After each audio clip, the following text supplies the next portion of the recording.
Greetings, greetings, greetings, everyone. Steve, Paracords of Kindness. How are you doing today? Hopefully, your weaving's been happy. Okay, for anybody who's new to the channel, welcome. Give us a like, give us a share, subscribe, click the bell icon.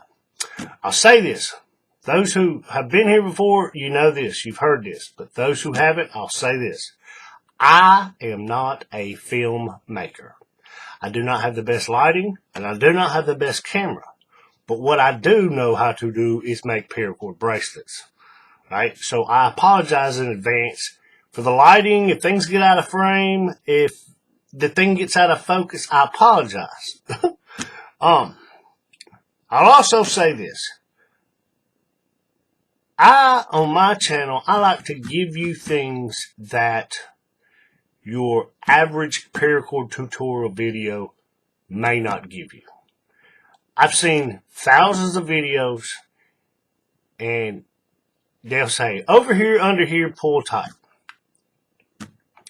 I want to be the guy who gives you tips, tricks, insights that I have picked up through experience. If you share some of the wisdom I've picked up, if you will, if we can label it that way. Give you things that the other channels may not give you. That way we all can grow in knowledge and hopefully produce a better quality product. Makes sense? Okay, let's see. I'll throw this out there too. I've had some people ask me about this. This is a 3-cord Cobra belly. Obviously done in 3 colors. I've had people ask me about how I've done this. And I plan on making a tutorial video for this. This one right here is a 4-cord, but I've done it in 2 colors. Right? 3-cord, 4-cord. Right? I've had people ask me, I plan on making a tutorial for this. It's basically the same thing, you just added 1 more cord. So, if you're interested, like I said, subscribe, click the bell icon so you get notified when I do make and upload that video. Okay, now, with that said, let's see. This is the way I do this. Now, I know I've seen other people's videos and they do them slightly different than I do. And I've tried some of these other methods, on the 4, 6, 8 strand cores. I've seen what other people do and I've tried some of them and I modified it. And this is the way I do it. Not saying it's right, not saying it's wrong, but this is what works for me. So, try it out. Maybe it works.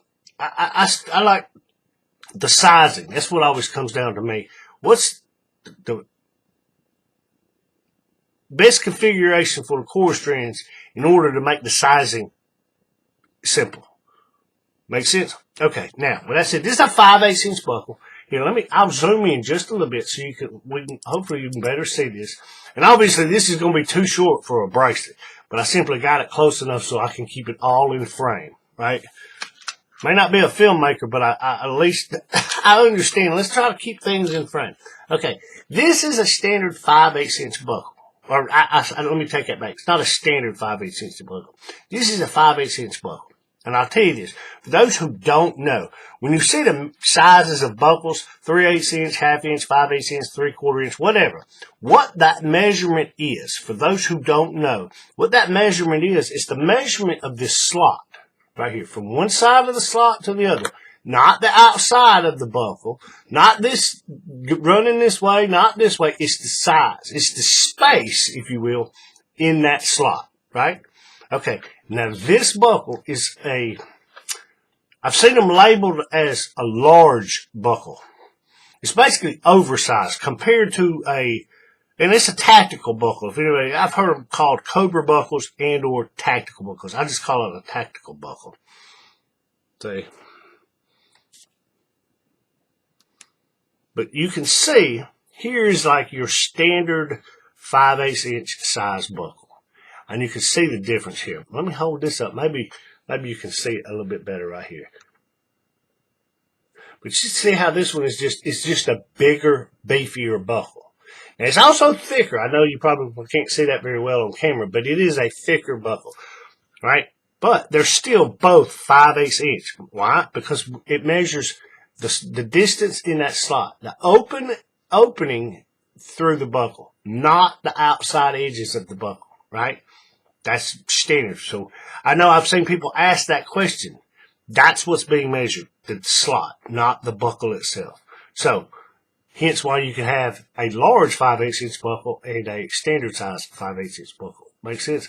Okay, we're out of focus. Let me see if I can't get this back in focus. Okay, there we go. Okay, so with all that said, I'll show you how to do this. It's pretty simple. Here's a tip. Always burn your ends. And I tell this to people all the time. I know some people, they'll cut them and then they'll weave a bracelet and they get all frayed. Burn them.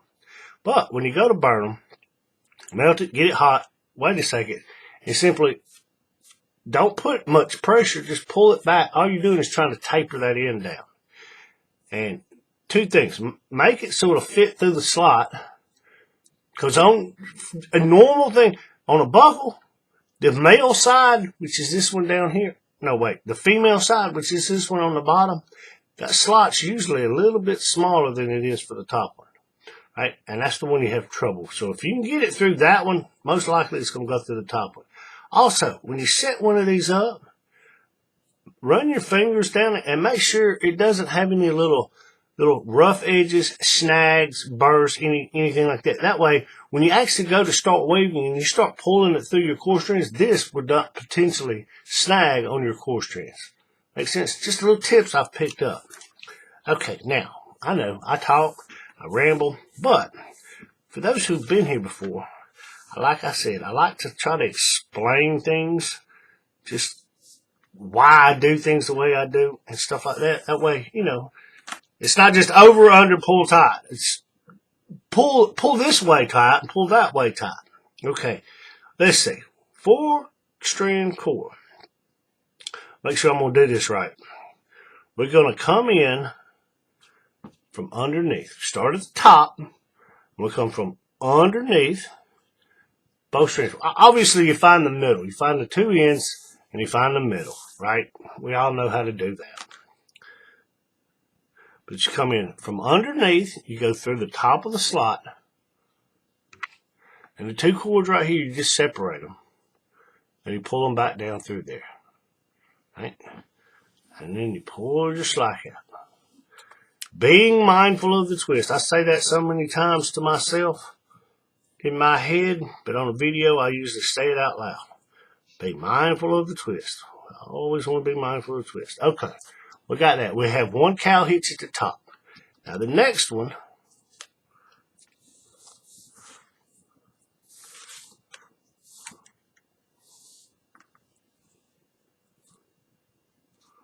we're going to come to the bottom. We're going to go through the top of the slot, down through. Okay, and on this one, we're going to separate here. I'll go ahead and show you. We'll separate these two cords. I just overemphasize this so you can see it. Separate them two cords and pull these up. Right? Got a twist. Mindful of the twist. Get the twist out.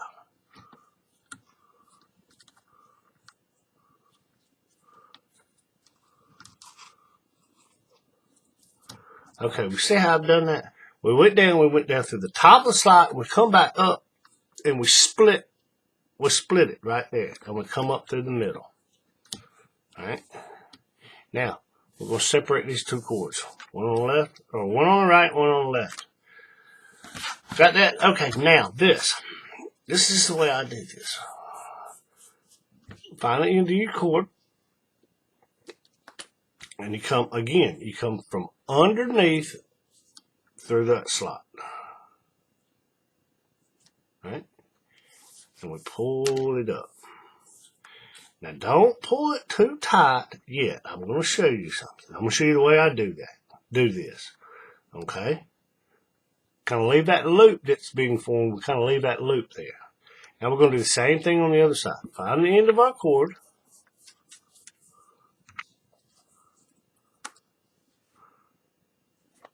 Move everything toward the side. Come up through the middle. Or come up through the slot. And this loop that we formed, we're going to make sure we come up like this. Okay. Now these two loops right here is where you would do your sizing. That's the way where I do my sizing. Hey, do it however you want, but this is the way I do this, okay? Don't pull all the slack out. You want a little bit to work with. But you'll grab underneath. If you look, hopefully you'll be able to see all this. Where these two main cords, they come up and they go down through. And they come out the bottom, these two cords right here. Grab a hold of both of those and pull them that direction. And it takes out this slack. Alright? Now you can reach up there with your finger.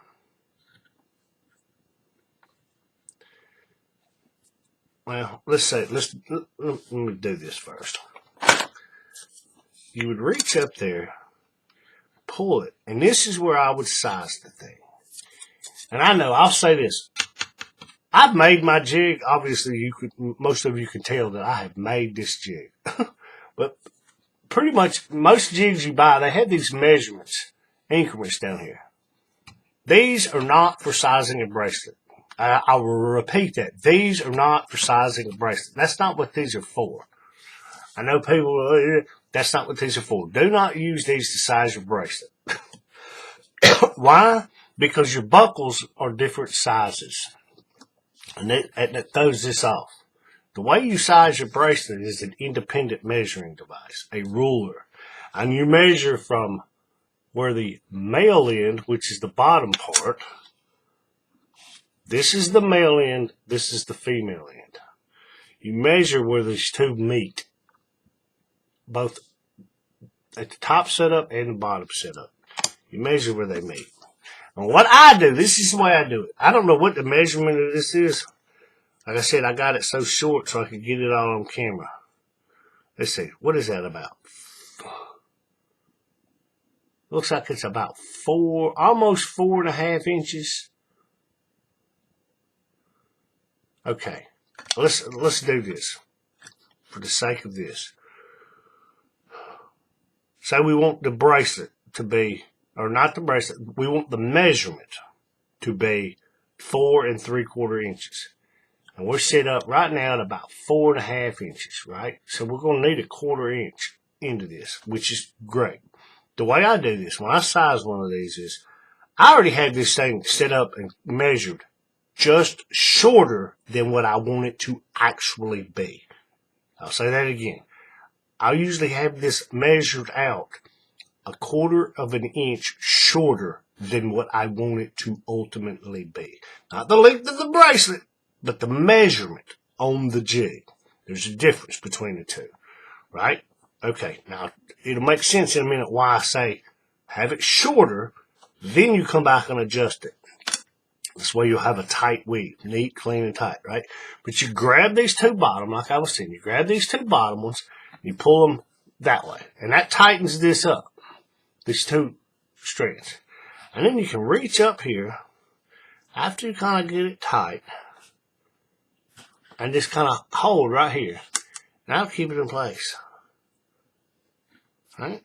And then you take this, and you're going to pull out all this slack. And kind of work it like that. I never take out that slack. Now, okay, now you're going to do the same thing on the other side. Pull this one. And then take the cord. And you're going to work out that slack. Alright. Now, both of these should be tightened the same. You got 2 tight cow hitches, and then you got 2 cords. Okay, now, this is probably where I differ than most of the videos you've probably seen about this. Find the end of your cord. You're going to go through the top of the buckle and come out the bottom. We'll slide this over. And just pull your slack out. Alright? Now, this is what I do. Take the end of the cord. Come over the top of this cord that you've just done, over the top, and then back under there. And this loop that's being formed, you come through this loop. We see how I've done that. And you're going to pull this, take out the majority of the slack. Now, I'll show you again on this side. Same thing. What we're going to do, push it all over to the side, take the end of that cord. We're going to go through the top of the slot down.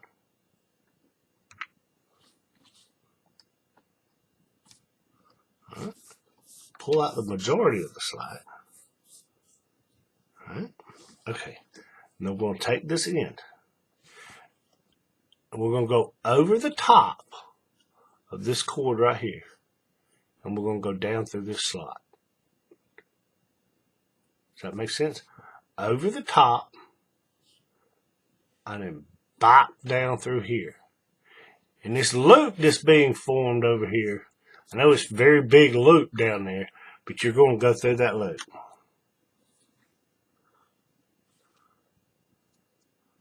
Hopefully you can see that. We go over this strand, through here, and through this loop.